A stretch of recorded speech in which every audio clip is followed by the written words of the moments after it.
کہ اس نے ہمیں نہ صرف پیدا کیا بلکہ ہمیں بے شمار نعمتیں عطا کی اور اس کے ساتھ ساتھ ہماری ہدایت کا بندوبست بھی کیا.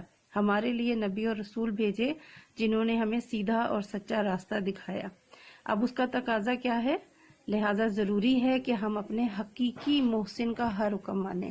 جیسے کہ آپ جانتے ہیں اگر ہمارے ساتھ کوئی اچھائی کرتا ہے، کوئی نیکی کرتا ہے، چھوٹا سا کوئی اچھا کام کرتا ہے تو ہمارا دل کرتا ہے کہ ہم اس کے احسان کو مانیں، اس کے لیے بھی ویسا ہی کریں جیسا اس نے ہمارے ساتھ کیا ہے. تو ہمارا حقیقی محسن کون ہے؟ ہمارا رب.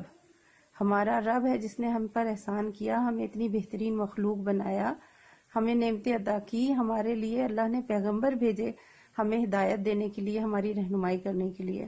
تو ہم پر لازم ہے کہ ہم اپنے اس محسن کا حکم مانیں، اس کی اطاعت کریں اور اس کے احکامات کو، اس کی عبادت کو اپنی زندگی کا مقصد بنائیں. اللہ تعالیٰ نے تو بندے کو دنیا میں بھیجا ہی اسی لیے ہے کہ وہ صرف اور صرف اللہ تعالیٰ کی عبادت کرے. یعنی اللہ تعالیٰ نے انسان کو بنایا اسی لیے ہے کہ اللہ تعالیٰ کی عبادت کی جائے. اور اس بات کا اعلان اللہ نے قرآن پاک میں فرمایا. کیا فرمایا؟ وَمَا خَلَقْتُ الْجِنَّ وَالْإِنسَ إِلَّا لِيَعْبُدُونَ. اور نہیں پیدا کیا ہم نے جنوں کو اور انسانوں کو. اب یہاں دیکھیں ایک اور مخلوق کا ذکر ہے جو ہمیں نظر نہیں آتی، جن. اور ہم اس لحاظ سے کیونکہ قرآن پاک میں ان کا ذکر موجود ہے لہٰذا ہم اس بات پر یقین رکھتے ہیں کہ اللہ تعالیٰ کی جو مخلوق ہے، ایک فرشتے جو ہمیں نظر نہیں آتے، ہم اس پر بھی ایمان رکھتے ہیں اور ہمیں اس بات کا بھی یقین ہے کہ اللہ تعالیٰ نے جنوں کو بھی پیدا کیا ہے. وَمَا خَلَقْتُ الْجِنَّ وَالْإِنسَ. اور نہیں پیدا کیا جنوں کو اور انسانوں کو إِلَّا لِيَعْبُدُونَ سوائے عبادت کرنے کے لیے. اور میں نے جنوں اور انسانوں کو اس لیے پیدا کیا ہے کہ وہ میری عبادت کریں. سورہ الذاریات کی آیت نمبر 56 ہے. یہ ریفرنس ہے، آپ نے اسی طرح سے یہ کوٹ بھی کرنی ہوتی ہے. اور کوشش کریں، چھوٹی سی آیت ہے، یاد کریں اسے ساتھ ساتھ. یہی وجہ ہے کہ دنیا میں جتنے بھی پیغمبر آئے سب نے صرف اللہ تعالیٰ ہی کی عبادت کا حکم دیا اور اس کی ذات میں کسی کو شریک ٹھہرانے سے منع کیا ہے. یہ جو آیت ہے یہ ریفرنس ہے اور یہ اس بات کو واضح کر رہا ہے کہ اللہ تعالیٰ نے دنیا میں انسانوں کو، جنوں کو پیدا کیا ہے کس لیے؟ کہ اس کی عبادت کریں.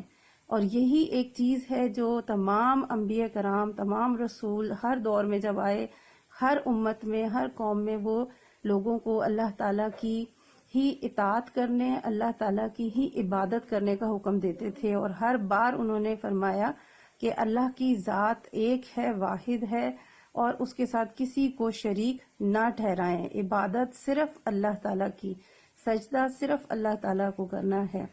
تو یہ ہے مقصد حیات. جو زندگی اللہ نے دی ہے اس کا مقصد یہ ہے کہ اللہ کی عبادت کی جائے. جو زندگی کے تمام معاملات ہیں وہ زندگی گزارتے رہیں، ان معاملات کو بھی دیکھیں، لیکن اس کے ساتھ ساتھ اللہ کی عبادت کا جو مقصد ہے، اللہ کی جو عبادت ہے اس کو پوری طرح سے ادا کریں. آج کے لیے اتنا کافی ہے. اس سے ریلیٹڈ کوسچنز میں آپ کو کروا دیتی ہوں. کوسچن نمبر 1 ہے عبادت کا مفہوم بیان کریں. فرسٹ پیراگراف عبادت کا مفہوم، یہی جو 2.5 لائنز کا ہے پیراگراف، یہ پورا اس کے اندر آئے گا جو عبادت کا مفہوم ہے. ٹھیک ہے جی. کوسچن نمبر 1 کا آنسر. کوسچن نمبر 2 ہے انسان کی زندگی کا اصل مقصد کیا ہے. ابھی ہم نے جو پیراگراف ہیڈنگ پڑھی ہے مقصد حیات، یہ سارا اس کے اندر آئے گا. بہت لمبا نہیں ہے، آسان اور سمپل ہے. اور اس کے اندر آپ نے یہ آیت جس طرح سے الذاریات کی 56 آیت ہے یہ کوٹ کی ہے، اسی طریقے سے آپ آنسر میں بھی اس کو کوٹ کریں گے. بہت امپورٹنٹ آیت ہے، سمپل ہے. آپ 2 سے 3 مرتبہ پڑھیں گے تو آپ کو آسانی سے یاد ہو جائے گی. آپ نے یہ آیت جو ہے وہ لکھنی بھی ہے اور ساتھ ساتھ یاد بھی کرنی ہے. یہ پورا پیراگراف مقصد حیات اس میں آئے گا. کوسچن نمبر 2 کا آنسر. ٹھیک ہے. آج کے لیے یہ 2 کوسچنز ہیں، آپ نے پہلا اور دوسرا کاپی میں لکھنا ہے اور یاد کرنا ہے. ٹھیک ہے. ریمیننگ پارٹ انشاءاللہ اگلے لیسن میں پڑھیں گے. ٹل دین اللہ حافظ.